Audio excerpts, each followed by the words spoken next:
endless things, and revive me in your ways, Lord, for the things that men esteem are detestable in your eyes. To whom shall I go? Your word is life, and I've come to know that you are the Christ, for the lust of the world is passing away. Hello and welcome to Holy Impact Ministries Bible Study Night. God bless you. I'm Pastor Scott Velain with HolyImpactMinistries.com, and we'd like to welcome you today as we are moving into the 23rd and 24th chapters of the book of Genesis. God bless you, everybody, and thank you so very much for joining with us this evening. It is a stormy day out here in Ohio. Hopefully we will get through everything without any power outages here, but it is just kind of cutting loose on and off. It's been kind of doing that all day long. So we're going to just pray that our Father Yahovah will allow us to go ahead and move through the 23rd and the 24th chapters of the book of Genesis. And we've got some interesting things for you this evening. We're going to show you some things that are going on that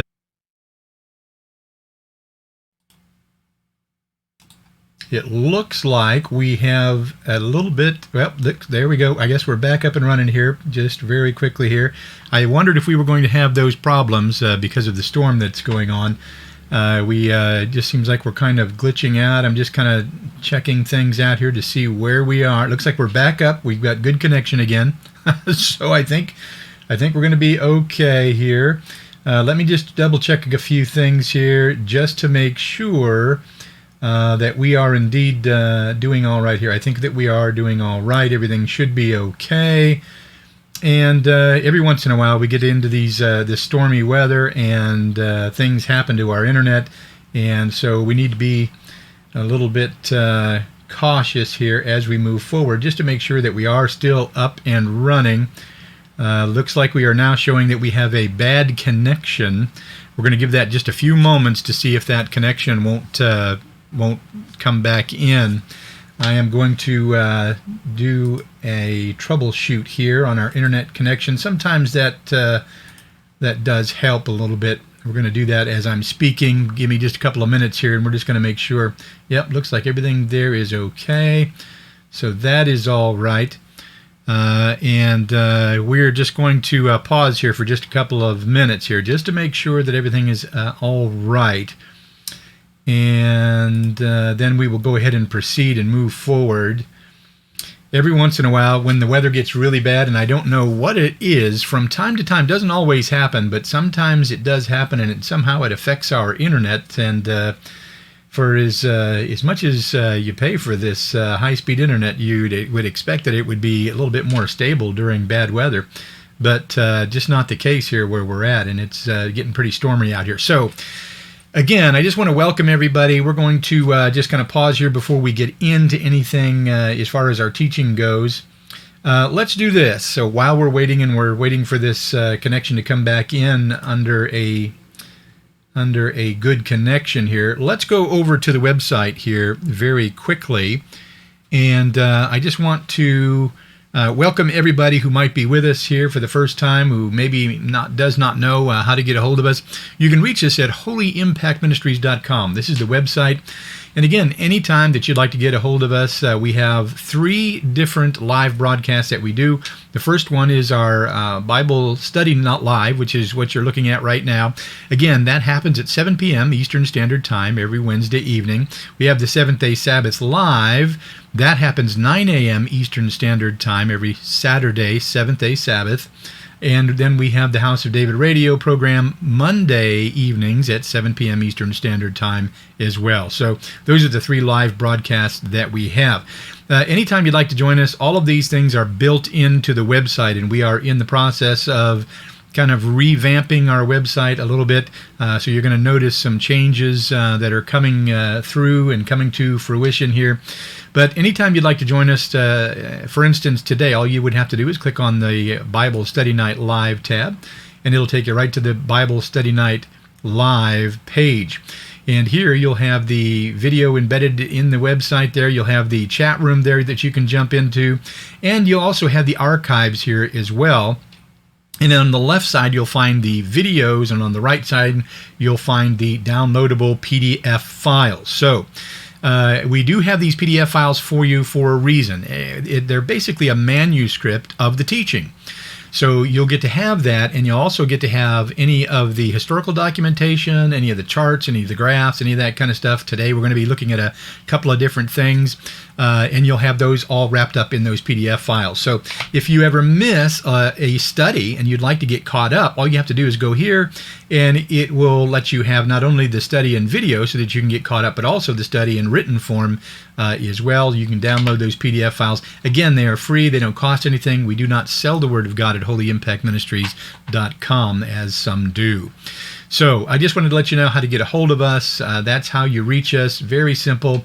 You can get a hold of us Wednesday nights. You can get a hold of us Saturday mornings, and again Monday evenings, all right here at the website. Even the radio program is done live right here at the website, and there's always a chat room there for you to jump into. So just wanted to let you know how to get a hold of us. Looks like we do have a good connection that is back again, and praise Yah for that. We need that good connection because we've got some important things to announce to you here in these teachings, and we don't want to have those teachings cut short or garbled or missing if we can certainly help it. So with that being said, I think we're in good shape. Everything is all right. We're going to go ahead and go to a quick break, and we're going to get all of our screens here ready and everything, and we're going to move into the 23rd and the 24th chapter of the book of Genesis. So stay with us. We'll be right back.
All right, and we are back again, and I think we are ready to go. Now, last week, as you may already know, we moved out of chapter 22 of the book of Genesis, and we're now venturing into chapter 23. Last week, we saw Yahuwah testing Abraham by commanding him to sacrifice his son Isaac on the top of Mount Moriah. We talked a little bit about what that test was truly all about, and we talked about why there was no resistance from Isaac. And we talked about the similarities between Isaac and our Messiah, along with several other things. And so if you missed last week's study, I'd like to encourage you to go back and to check that out in our archives for more information if you need it. This week, we're going to be reading through Genesis chapter 23, which talks about the loss of Sarah, Abraham's wife. And I think that you're going to find some very interesting things, not only within this chapter, but also within today's modern-day land of Israel. But we'll get into that as we move forward. So let's go ahead and let's read through the 23rd chapter of the book of Genesis so that we can know what it says and, just as importantly, what it does not say. So let's turn very quickly to our favorite Bible application, which is Eastward here very quickly, and we will read this together. Starting with Genesis chapter 3, verse 1. Sarah lived 127 years. These were the years of the life of Sarah. And Sarah died at Kiriath Arba, that is Hebron, in the land of Canaan. And Abraham went in to mourn for Sarah and to weep for her. And Abraham rose up from before his dead and said to the Hittites, I am a sojourner and a foreigner among you. Give me property among you for a burying place, that I may bury my dead out of my sight. The Hittites answered Abraham, Hear us, my lord. You are a prince of God among us. Bury your dead in the choicest of our tombs. None of us will withhold from you his tomb to hinder you from burying your dead. Abraham rose and bowed to the Hittites, the people of the land. And he said to them, If you are willing that I should bury my dead out of my sight, hear me and entreat me, Ephron, the son of Zeor, that he may give me the cave of Machpelah, which he owns. It is at the end of his field. For the full price let him give it to me in your presence as a property for burying place. Now Ephron was sitting among the Hittites, and Ephron the Hittite answered Abraham in the hearing of the Hittites, Of all who went in the gate of this city, No, my lord, hear me. I give you the field, and I give you the cave that is in it. In the sight of the sons of my people I give it to you. Bury your dead. Then Abraham bowed down before the people of the land, and he said to Ephron in the hearing of the people of the land, But if you will hear me, I give the price of the field. Accept it from me, that I may bury my dead there. Ephron answered Abraham, My lord, listen to me. A piece of land worth 400 shekels of silver. What is that between you and me? Bury your dead. Abraham listened to Ephron, and Abraham weighed out for Ephron the silver that he had named in the hearing of the Hittites, 400 shekels of silver, according to the weights current among the merchants. So the field of Ephron in Machpelah, which was to the east of Mamre, the field with the cave that was in it, and all the trees that were in the field throughout its whole area, was made over to Abraham, to a possession in the presence of the Hittites before all who went in the gate of the city. After this, Abraham buried Sarah his wife in the cave of the field of Machpelah, east of Mamre, that is, Hebron, in the land of Canaan. The field and the cave that was in it were made over to Abraham as property for a burying place by the Hittites. Now, the very first Hebrew matriarch is what we're looking at here, my friends. It's important to understand that Sarah was the first Hebrew matriarch. She was 127 years old when she died. And I want us to think about some of the things that Sarah had been through during her life with Abraham. Sarah moved with Abraham from place to place most of her life, never really even having a place that she could call home, because Abraham had not yet taken possession of the land that God had promised him. Sarah had been at Abraham's side and was forced to watch her husband go to war against an alliance of kings in order to save his nephew Lot and their family. Sarah herself was taken by kings as a possession. Sarah had many tears in her early life because she believed that she could never give her husband a son. Sarah's heart was so giving that she even gave her own handmaid to her husband so that he could have a son. And when he did finally have a son, the handmaiden and her son laughed and mocked at Sarah to the point that she was forced to send them away. In the end, God blesses Sarah, even though she laughs, she laughs at God, and finally gives birth to a son for her husband. And yet, when her son becomes a young man, her husband Abraham informs her that God wants Abraham to sacrifice Isaac at an altar and give him back to God. Can you imagine what must have been going through Sarah's mind as a mother during that week that Abraham and Isaac were traveling to and from Mount Moriah? The very first death and burial of a Hebrew is found here in the book of Genesis in the 23rd chapter. What we find here in the 23rd chapter of the book of Genesis is the first death and burial of a Hebrew person that we can see. And it's important to remember that Abraham still did not own the land that he was standing on. Hebron is located in Israel right next to the Dead Sea, and yet the ownership of this land belonged to the Hittites. And so here was Abraham standing on the very land that God had promised to give him, and yet he was forced to buy this cave and this field from the Hittites, who still owned the land, in order to bury his wife Sarah. And I want us to understand why it is that Abraham would not allow Ephron to give this cave and the field that the cave was in to Abraham. Back in those days, the Hittites normally did not sell their land to foreigners. It was allowed, but it was frowned upon. And yet Abraham was the exception. And we can see from the language of Ephron and the Hittite people that they had a great reverence for Abraham. Notice in verse 6 it is written that the Hittites saw Abraham as a prince of God. And so there should be no doubt in our minds how much reverence the Hittites had for Abraham and Sarah and his family. How the Hittites knew that Abraham was a prince of God, we're not really told, but over a period of time, the light of both God and Abraham had certainly shined through to the Hittite people. As soon as Abraham makes it known to the Hittites that he wants to bury his wife Sarah there in the land, immediately a Hittite gentleman by the name of Ephron speaks up and automatically offers to give Abraham not only the cave that he is asking for, but also the field that the cave is in. And so I want us to notice the empathy that the Hittites had for Abraham's loss. It's striking to see Abraham living in a land of foreigners who are almost worshiping him as the Prince of God and offering him free land and a free cave to bury his wife in. But I want us to also notice the fact that Abraham absolutely refuses to take this cave and this field from the Hittites. Abraham was well aware of the fact that it was not a custom of the Hittites to sell their land, let alone a burial cave, especially to a foreigner.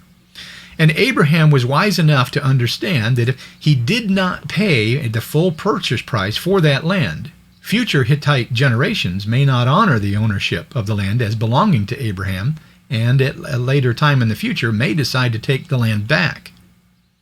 If Abraham was to accept the land for free, this may give future generations of Hittites the idea that they have the right to reclaim the land because it was never paid for. And so this is why Abraham refuses the land and the cave as a gift, and this is why he insists on paying the full purchase price for it. Abraham wasn't trying to be rude or trying to be disrespectful to Ephron and the Hittite people. He was simply protecting this cave and this land for future generations of Israelites. Not to mention the fact that Abraham himself planned on being buried in that cave, and so too was Abraham's sons Isaac and Rebekah and Jacob and Leah. I want to talk a little bit about the cave of the patriarchs. Before we leave Genesis chapter 23, I think it's important that we know and understand that this very cave that we're reading about here in Genesis chapter 23 is still in Israel next to the Dead Sea, in Hebron. And I'd like us to see exactly where Hebron is in Israel. So let me take you over here very quickly. I've got a little bit of a map here that I want to show you. This is a little bit of a map. Let me see if I can blow this up here just a little bit so that we can kind of zoom in on the area that we want to zoom in on. Again, this little area over here, this little sliver here, looks like a little bit like a knife here, is all there is to today's modern day version of Israel. And right here where you see this little star, now I don't know if you can see my mouse moving around there, right there around, this is the Dead Sea, this little blue sliver here, and where that red star is right there, that is about where Hebron is. And let me see here if I can get another picture here. I think I have another picture of another map that I want to show you if I can get it in here. Let me see if I can get that to pop in. Here it is, yes. See, here we can see the Dead Sea, and let me zoom in on this just a little bit here for you, and we can kind of move this up. This, again, is an explosion of Israel right here. Again, you can see the Dead Sea is right here, and if you look here, Hebron is number 6, which is right about halfway in the middle of the Dead Sea right there. That's where Hebron is, and that is where the cave of the patriarchs is located. Now today, in the older part of Hebron in Israel is a large structure called the Cave of Machpelah, and it's a place that is sacred to the Jews. And we also have a picture of that. I wanted to show you the picture of that so that you can see what this looks like. This is actually a picture of the Cave of Machpelah with this building, couple of different buildings built around it. It's a place that's sacred to the Jews, and it's sacred to Christians, and it's sacred to the Muslims. And yet it's currently inaccessible to everyone. Inside this large building is the remains of a Byzantine Crusader church and a mosque and a synagogue. And so that's why this structure is so large. There are actually 3 pairs of above-ground monuments within this particular structure. A pair for Abraham and Sarah, a pair for Isaac and Rebekah, and a pair for Jacob and Leah, who are all buried there.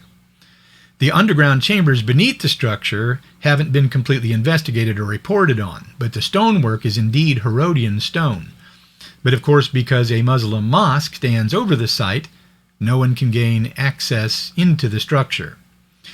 The Muslim faith also holds Abraham in very high regard, but this structure can clearly be seen from the outside, and it still stands to this very day in Israel. David was king in Hebron for 7 years, and there's no doubt why David chose Hebron to be his capital city, knowing and understanding that this was the burial place of the first Hebrew patriarchs. And so that just gives us a little bit of background on the Cave of Machpelah, where Abraham and his family are buried, and to this very day is seen as sacred by all 3 monotheistic religions. And with that knowledge under our belts now, we're ready to venture into Genesis chapter 24. And so, as we always do, let's go ahead and read through Genesis chapter 24 so that we can know and understand what it says, and just as importantly, what it does not say. So let's go back over to eastward here very quickly, and we're going to move into Genesis chapter 24. And let's read this together. Genesis chapter 24, verse 1. Now Abraham was old, well advanced in years, and Yahovah had blessed Abraham in all things. And Abraham said to his servant, the oldest of his household, who had charge of all that he had, "Put your hand under my thigh, that I may make you swear by Yahovah, the God of heaven and the God of earth, that you will not take a wife for my son from the daughters of the Canaanites, among whom I dwell, but will go to my country and to my kindred, and take a wife for my son Isaac." The servant said to him, "Perhaps the woman may not be willing to follow me to this land. Must I then take your son back to the land from which you came?" Abraham said to him, "See to it that you do not take my son back there. Yahovah, the God of heaven, who took me from my father's house and from the land of my kindred, and who spoke to me and swore to me, to your offspring I will give this land. He will send his angel before you, and you shall take a wife for my son from there. But if the woman is not willing to follow you, then you will be free from this oath of mine. Only you must not take my son back there." So the servant put his hand under the thigh of Abraham his master, and he swore to him concerning this matter.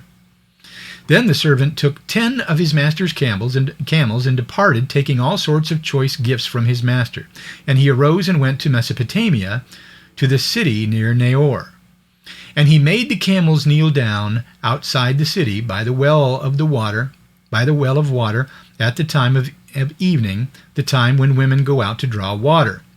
And he said, "O Yahovah, God of my master Abraham, please grant me success today, and show steadfast love to my master Abraham.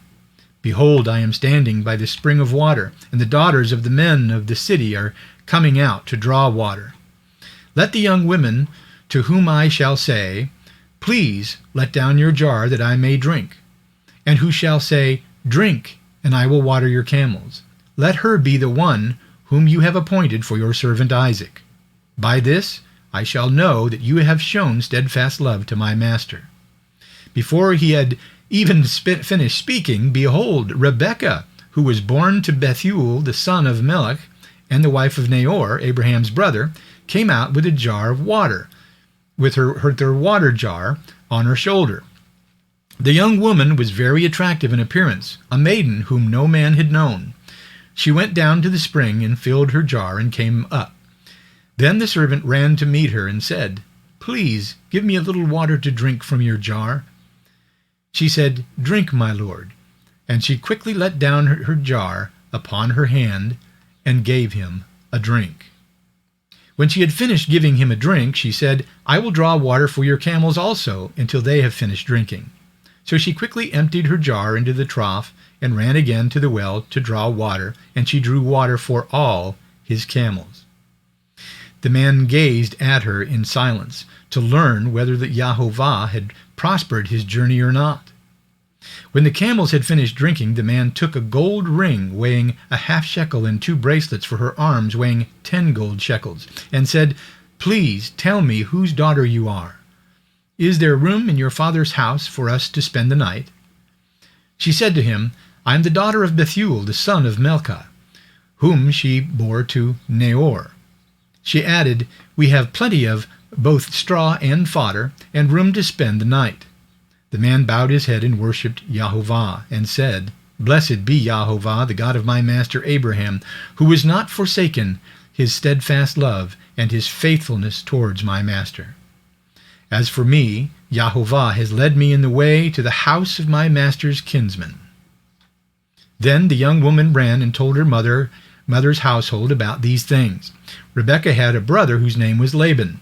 Laban ran out towards the man to the spring. As soon as he saw the ring and the bracelets on his sister's arms, and heard the words of Rebekah his sister, "Thus the man spoke to me," he went to the man, and behold, he was standing by camels at the spring. He said, "Come in, O blessed of Yahovah. Why do you stand outside? For I have prepared the house and a place for the camels." So the man came to the house and unharnessed the camels and gave straw and fodder to the camels. And there was water to wash his feet and the feet of the men who were with him. Then food was set before them to eat. But he said, "I will not eat until I have said what I have to say." He said, "Speak on." So he said, "I am Abraham's servant. Yahovah has greatly blessed my master, and he has become great. He has given him flocks and herds, silver and gold, male servants and female servants, camels and donkeys. And Sarah, my master's wife, bore a son to my master when she was old, and to him has given all that he has. My master made me swear, saying, 'You shall not take a wife for my son from the daughters of the Canaanites in whose land I dwell, but you shall go to my father's house and to my clan, and take a wife for my son.'" There we go. I've about lost my spot there. "I said to my master, 'Perhaps the woman will not follow me.' But he said to me, 'Yahovah, before whom I walked, will send his angel with you and prosper your way. You shall take a wife for my son from my clan and from my father's house. Then you will be free from my oath when you come to my clan.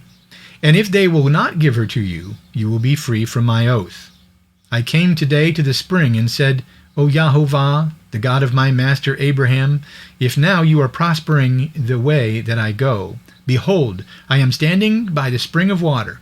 Let the virgin who comes out to draw water, to whom I shall say, Please give me a little water from your jar to drink, and who say to me, Drink, and I will draw for your camels also, let her be the woman whom Yahovah has appointed for my master's son. Before I had finished speaking in my heart, behold, Rebekah came out with her water jar on her shoulder, and she went down to the spring and drew water.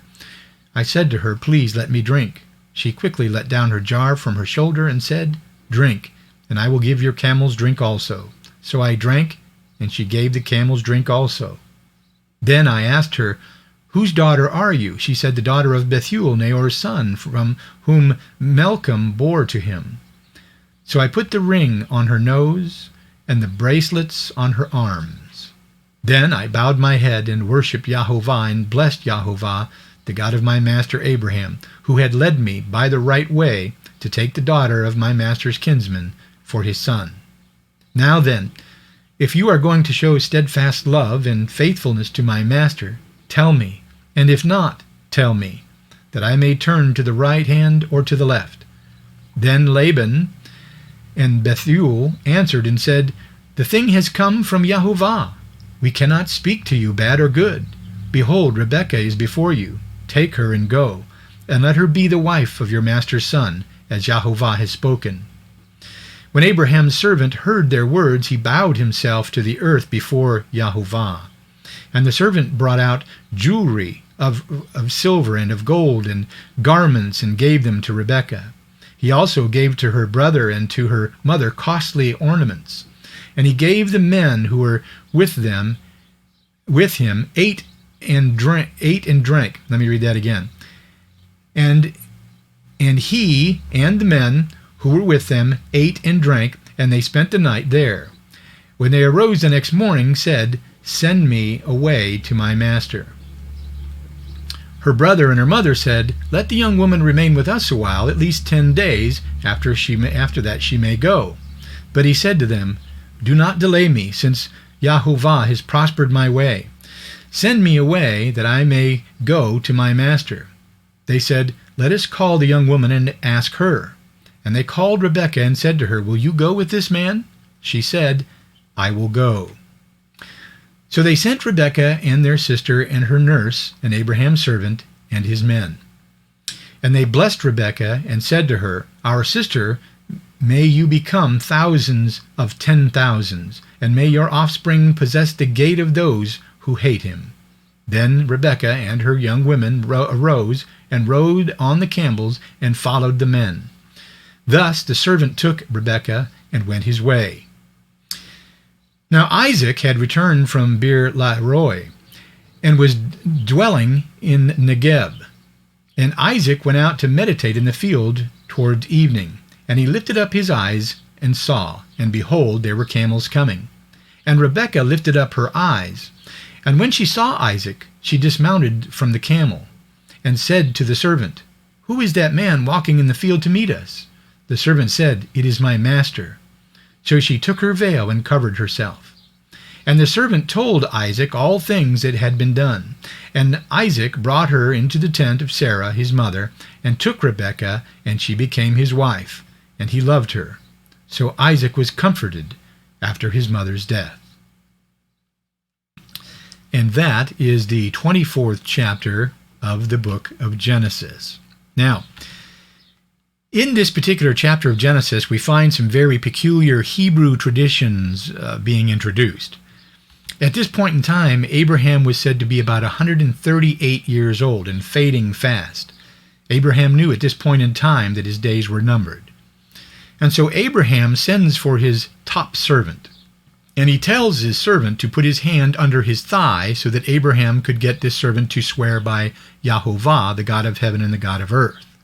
Now, of course, what Abraham wanted was for this servant to go back up to Mesopotamia, where his brother was, Nahor, who we just read about in Genesis chapter 22, to find his son Isaac a wife. It was important to Abraham that Isaac did not take a wife from the Canaanites. Abraham understood the promise that God had made to him concerning making him the father of many nations. And he didn't want some woman from the Canaanites who worshipped other gods and other idols to intermingle his bloodline and to turn his son Isaac away from the one true God of heaven and earth. And I would submit to you, my friends, that this is a lesson that we should all be teaching our children to this very day concerning marrying outside of the faith. And so it's interesting to see this Hebrew tradition concerning putting one's hand under the thigh. We only see this in two places in our scripture. We see it here in the 24th chapter of the book of Genesis with Abraham and his top servant, and we also see it in Genesis chapter 47, verse 29, when Jacob makes his son Joseph swear to bury him in Canaan and not in Egypt. In both these cases, the request is made by a Hebrew patriarch that's nearing death. And in both these cases, the oath has to do with the Hebrew bloodline of Abraham and family matters. The actual Hebrew word for thigh is yarech, and it can mean thigh, side, or loins. The thigh was considered the source of prosperity in the ancient world, or more properly, the loins, or the testicles. The phrase under the thigh could be a euphemism for under the loins, which honestly makes more sense when you consider the fact that Abraham was circumcised as a sign of the covenant. And so what Abraham was asking this top servant to do, was to swear on the covenant of God, that he would go to Mesopotamia, where his family was, to find Isaac a wife.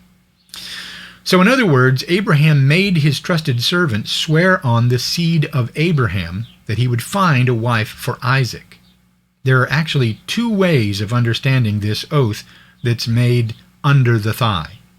Ancient Israelite sages, and even many of today's Jewish scholars, understand it to mean taking an oath on the seed of Abraham. But another more recent rabbi, who came after the Babylonian captivity period by the name of Rabbi Ben Ezra, claims that it simply means under the thigh. So there's a couple of different ways of understanding what this meant. But either way, when you look at it, it seems to make more sense that Abraham's circumcision did indeed have something to do with this oath that was being made and how important that it was. So either way you choose to understand what under the thigh means, an oath was sworn, and this was a serious, serious matter back in those days, because this oath had to do with the one true God of heaven and earth. And so it was well understood that this way of taking an oath meant that you actually were swearing to God to fulfill your oath and the covenant of Abraham. Now, with all of that being said, something else that I would like to bring to our attention that directly relates to this way of taking oaths is found in the book of Matthew, clear back at the back of the book, in Matthew chapter 5, verse 33 through 37. And I'd like us to go and I'd like us to take a look at that very quickly here. Again, these are red letter words that come right from our Messiah. Let's read these together concerning how a modern day Christian is supposed to take an oath, according to our Messiah. He says this in Matthew chapter 5, verse 33 through 37. He says, "Again, you have heard it was said to those of old, 'You shall not swear falsely, but shall perform to the Lord what you have sworn.' But I say to you, do not take an oath at all, either by heaven, for it is the throne of God, or by earth, for it is his footstool, or by Jerusalem, for it is the city of the great king. And do not take an oath by your head, for you cannot make one hair white or black. Let what you say be simply yes or no. Anything more than this comes from evil." Now, that's a very interesting scripture that we hear, and it's a commandment, again, a red letter commandment from our Messiah. These are red letter words that come from the very mouth, the very tongue, and the very breath of our Messiah. And so, we as modern day Christians are commanded by our Messiah not to swear or to take an oath at all. And this is a red letter commandment that most Christians today break every time they go into a courtroom and place their right hand on a Bible and swear to tell the truth. They are blatantly and ignorantly breaking the commandment of their own Messiah by doing such things. Our Messiah is very clear. The truth is, we don't own anything. Everything belongs to Yahuwah. Even the very hair on our heads belongs to him. Each and every breath we take belongs to him. Every earthly possession that we think that we own comes from and belongs to the Creator of the heavens and the earth. So we really have nothing to swear on. And that's the point that our Messiah is trying to make. And if we would keep this in mind and we would remember this, we would be much more humble and much more awake to the truth of who our Father in heaven truly is and what he has provided for us. And I'd like to also turn to the book of James so that we can see another instance of this commandment that comes directly from the brother of our Messiah, who was the head of the Jerusalem Council. We can find that in the book of James, chapter 5, verse 12. So let's go ahead and take a look at this. James, chapter 5, verse 12, here in the green. Let's read this together. It says, But above all, my brothers, do not swear, either by heaven, or by earth, or by any other oath, but let your yes be yes, and your no be no, so that you may not fall under condemnation. And so there's a long teaching that we could do on this, and there are many other things that we could bring up where men have made huge mistakes by making deals with God and saying, God, if you will do this, then I will do this, or if you will do X, I will do Y. You know, we are told not to do these kinds of things for a reason, because the devil can trap us in these things, and that's why our Messiah was telling us not to make these kinds of oaths and not to swear on these things that we don't even own. And so I don't want us to run around and ignorantly start placing our hands under someone's thigh thinking that we're doing something godly. This way of taking an oath that we hear about in Abraham in the 23rd chapter of the book of Genesis is not commanded anywhere in the Torah.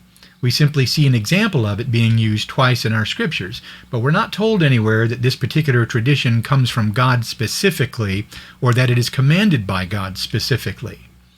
And so this is something that we need to keep in our minds as we move forward. Once again, the point is that Abraham wanted his top servant to understand the gravity of the situation. He wanted his top servant to understand how important it was for Abraham and for his top servant to go to Mesopotamia and to find a wife for Isaac that comes from his own kindred. Now, this top servant that we're reading about is probably Eleizer, who is mentioned in as Abraham's top servant clear back in Genesis chapter 15, verse 2. And so Eleizer packs up 10 of Abraham's camels and begins a massive journey to Mesopotamia in order to find Abraham's family and to bring back Isaac a wife. Now, again, here very quickly, I have a map here that I want you to see so that you can understand what kind of journey this must have been for Abraham's servant Eleizer. So let me pull that map back up here again very quickly here, because this is important for us to see, and I just want us to understand what kind of journey this was. Now, again, if you can see this, let me pull this up for you. I want you to pay attention to this scale down here as you look at this, if you can see this here. And I want you to see right here where this little bit of blue is here, and I'm kind of moving my mouse around here. Hopefully you can see that. That is the Dead Sea. And again, right where that little star is, you can barely see it there. That is where Hebron is, right there. Now notice that Mesopotamia is way up here at the top in the green, way up here. So if we use our scale right here in miles, our legend here, we can see that this is at least between a 300 to 400 mile journey to get to Mesopotamia. This is no small journey that Eleizer is taking with these 10 camels.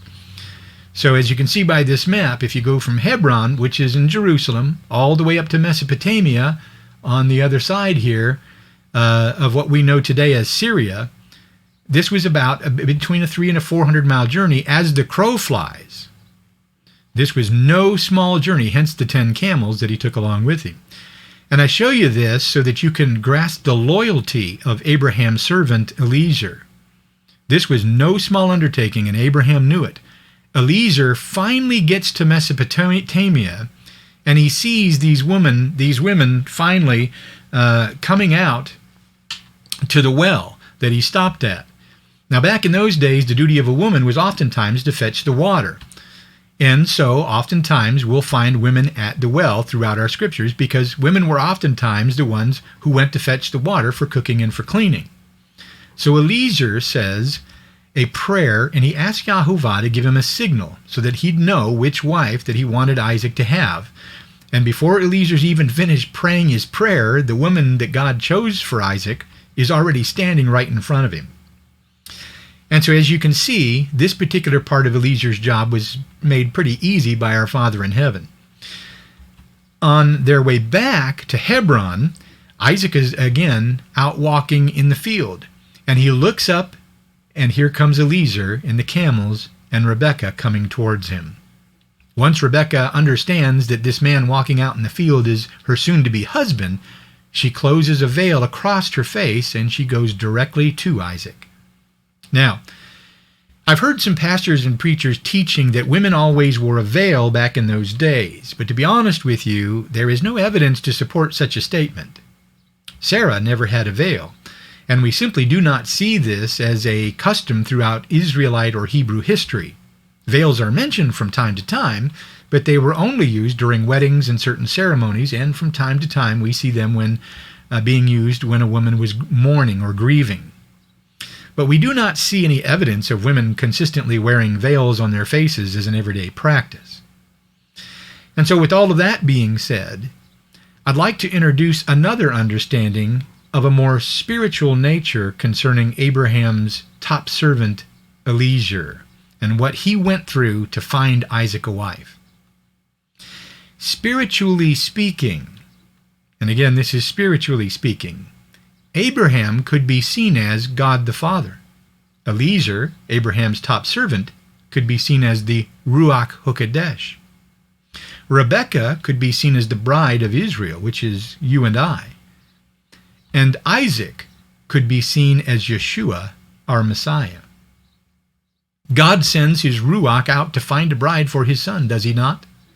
The faithful servant, the Ruach HaKodesh, is consistently working, consistently traveling throughout the world, consistently looking for the bride of Christ. Notice how dependable and trustworthy Eleizer is.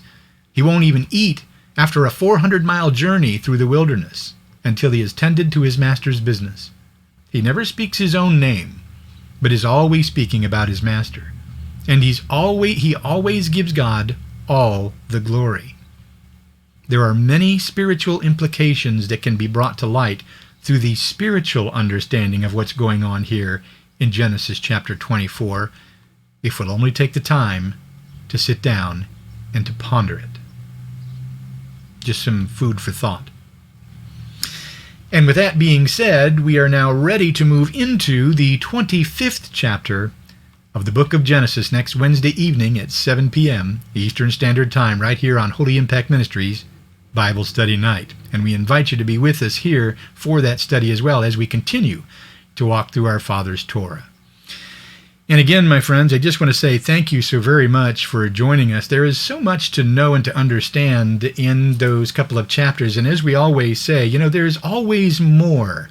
Once you start looking at these chapters and once you start applying the spiritual understanding of what is going on here and how these things are unfolding and why these words are written in our Bibles, there is a much deeper spiritual understanding to many of these chapters and many of these stories that we hear about concerning the early Israelites in the days of Abraham, Isaac, and Jacob. And we're going to see even more of those as we continue to walk through our Father's Torah.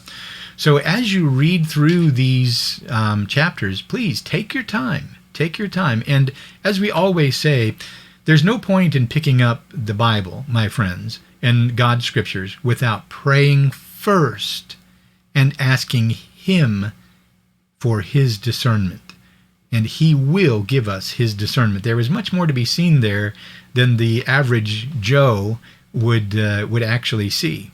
And only those who are of the Spirit will be able to see these spiritual implications and these greater teachings. So again, this comes from having the indwelling of the Ruach HaKodesh within us so that we can see these things and that we can slow down and kind of ponder these things a little bit. But there is great blessings within these scriptures that we find in our Torah. So I just wanted to bring that to light, and I just wanted to, once again, as we always say, and again I beg you, my friends, please, take what you've heard here today to your prayer closet. Bow your head, bend your knee, face the holy promised land of Jerusalem, and ask in the name of Yeshua HaMashiach if what you've heard here today is true or not. This is tectonically important, my friends. We must indeed test everything. And that's exactly why we read the scriptures and we read through them, because we want to know what they say and, just as importantly, what they do not say, because people are always wanting to add things and take away from the things that God has said in His God-breathed scriptures, and we don't want that to happen. We need to protect ourselves, not only ourselves, but our children and our children's children by reading these scriptures for ourselves, while asking for the discernment to understand them that can only truly come from Him. So, again, I just want to commend everybody and say thank you so very much for joining me. And again, in the middle of the week on a Wednesday, you could be doing anything else. And here you are with me combing through our Father's Scripture. I greatly, greatly appreciate that. God bless you for doing that. Before we go, I would indeed like to pray over us all. In the name of Yeshua HaMashiach, I pray, Father. Blessed and holy is your name, high and far above all names. We thank you, Lord God, for all that you've given us, Father. We thank you for your mercy and for your grace, for the blood that covers our heads, for the Ruach HaKodesh, for our blessed Messiah, for the air we breathe, for the ground that we stand on. We admonish you, Father, high and far above all names. We thank you, Lord God, for the discernment to understand what you've shared with us here today, and we ask you to pour out your Spirit and to pour out your discernment on us all so that we may all understand the things that you want us to understand. We love you, Father. Bind us together in the name of Yeshua HaMashiach, Father. Help us, Father, to bind together. Help us when we fall to get back up. Help us to repent of the mistakes that we make. Help us, Father, to be able to put our hands to the plow and to move forward, not looking back. In the name of Yeshua HaMashiach, Father, I pray that you would give us the longevity that we need and the endurance that we need to contend for the faith properly. In the name of Yeshua we pray. Amen. Thank you again, my friends. It has been such a blessing to spend this time with you. We will see you this next Saturday morning at 9 a.m. Eastern Standard Time. Shalom, everyone. That to you have not been pleasing. Jesus help me to crucify every selfish way and desire. Shall I go? Your word is life, and I've come to know that you are the Christ. For the lust of the world is passing away, but the Spirit gives life, and the flesh profits nothing. To whom shall I go? Your word is life. I've come to know that you are the Christ. For the lust of the world is passing away, but the Spirit gives life, and the flesh profits nothing.